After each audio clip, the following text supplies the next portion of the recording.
Mud is my gold, really. The moment you get your hands into mud, there's some magic that happens. I don't know what it is. And the first day that I slept in a mud home, it was like I was sleeping in the embrace of my mother. So safe and so comfortable, and slept like a baby. So, mud is really my gold.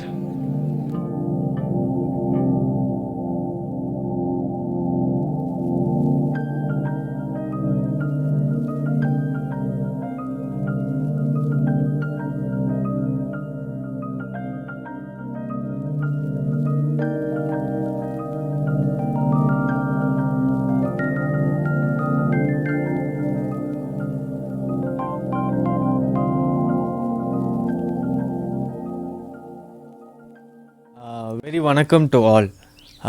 Hope you are enjoying the Natural Builders Around Us series, and hope you have watched natural builders like Mahesh, Uma Shankar, and Prakash, architect.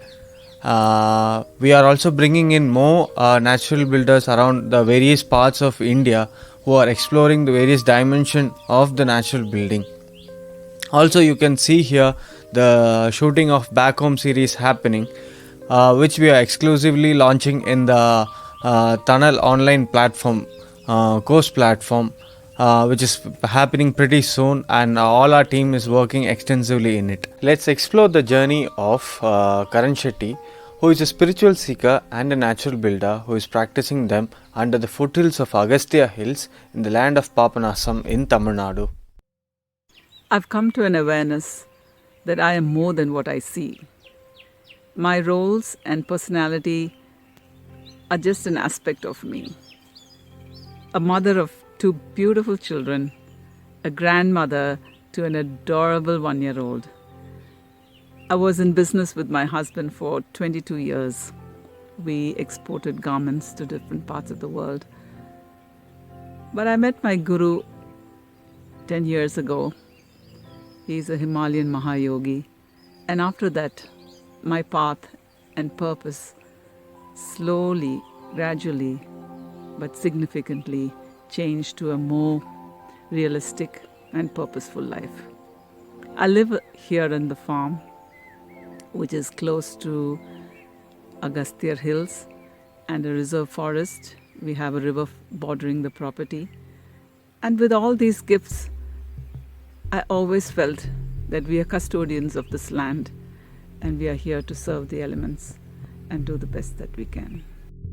I met Karan Shetty 5 years before. At that time, she was looking for a land, and she was communicating how the land should be and all those things at that time.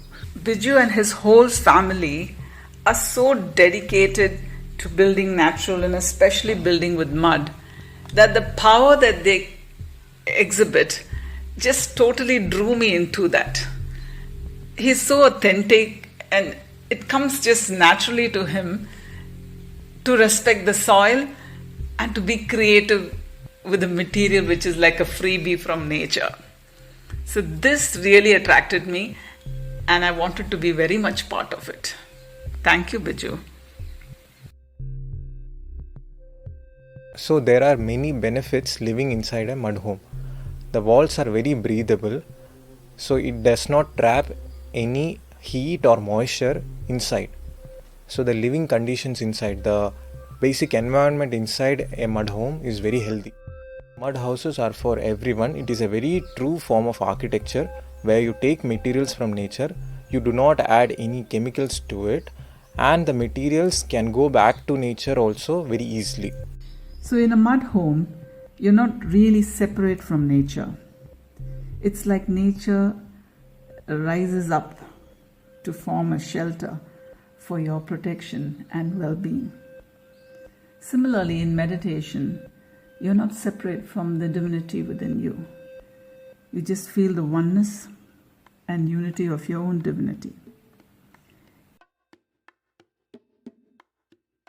When someone wants to build a mud home, they should know about their land very well. They should start living in the land while they are constructing the house. They should know about the rain, when does it rain, what kind of climate it is, what are the prominent wind direction, which directions is the sunlight very harsh, and what are the resources available nearby. So these knowledge can help them make better decisions while designing the house. In the case of Karanji, you can first build a very small leaf structure on your land. You can move into your land so that you can learn about many site conditions. Later, after learning these site conditions, you can build your home as per your need. Living on the site was everything. It influenced the placement and the design. The space knew exactly what should be done and where. All my fancy thoughts and to-do lists had to be scrapped. I had to be empty and learn to listen. Then all was well. I lived in a village about a kilometer away from the site, but I would get here every morning at about 5:36. And after my meditation, I would bring all the materials together in the area which we were going to work, and later wait for the villagers to show up because we were no professionals on board. And we would get our hands dirty with mud and start building. In the afternoon, we'll rest a bit and then continue to work. And then the day was done. So that was my routine.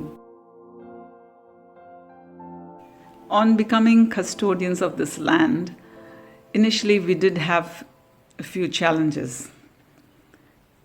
There was no electricity, there was no approach road, we didn't have any water source, we just had one tree.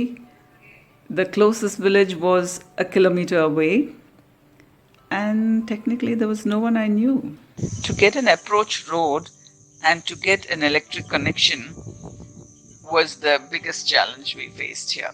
The rest of the things were just interesting because we were walking a different path and on an unknown territory.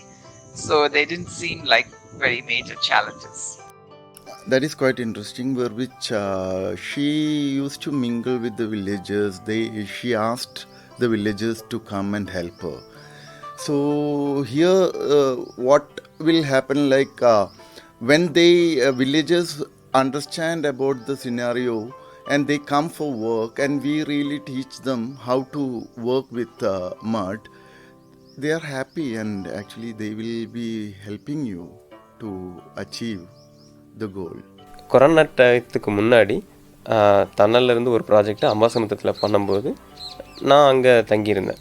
அப்போ அந்த நேரத்தில் கரண் ஷெட்டி அவங்கள பார்க்குறதுக்கு ஒரு வாய்ப்பு கிடைச்சிது. அப்படித்தான் அவங்களோட சைட்டுக்கு நான் போனேன். அவங்களோட சைட்டை போய் பார்த்தப்ப ஒரு ஆச்சரியமான விஷயம் என்னென்னா, மேற்கு தொடர்ச்சி மலையோட அடிவாரத்திலே அது இருக்குது. அப்புறம் அங்கே மழை வெயில் எல்லாமே அதிகம்தான், காற்றும் அதிகமாகவே அடிக்கும். அப்படிப்பட்ட இடத்துல அவங்க ஒரு 4-5 பில்டிங் கட்டி அதில் இயற்கையான முறையில் கட்டி அது நல்லா இன்னும் நீடிச்சிருக்கும்போது எங்களுக்கு ஒரு மகிழ்ச்சியாக இருந்தது. அதில் என்னென்ன முறைகள்லாம் பார்த்திங்கன்னா, மண் மூட்டையை வச்சு வீடு கட்டியிருக்கிறது, அப்புறம் மண் பூச்சி, மண் சுண்ணாம்பு பூச்செல்லாம் பூசி இருக்கிறது ரொம்ப ஒரு அருமையான விஷயங்களாக இருந்தது. Methods used in the first home was all natural, till we came to the roof and got stuck with the inpour of rains. I thought all the mud walls will be just washed down. So we just installed prefabricated roof, which I'm not too happy about. Our foundation was just large stones and the earth. The base of the flooring was limestone and gravel. And the walls, of course, was mud and hay. Later I came to know the term adobe. The workers were just the local farmers and any mason who was willing to shed his ego and willing to drop his tools. Because I used to tell them, just feed her and she will grow, she will be alive and breathing. So we took Mother Earth, fed the bills, and a living space emerged. It was so beautiful. The whole field was so beautiful.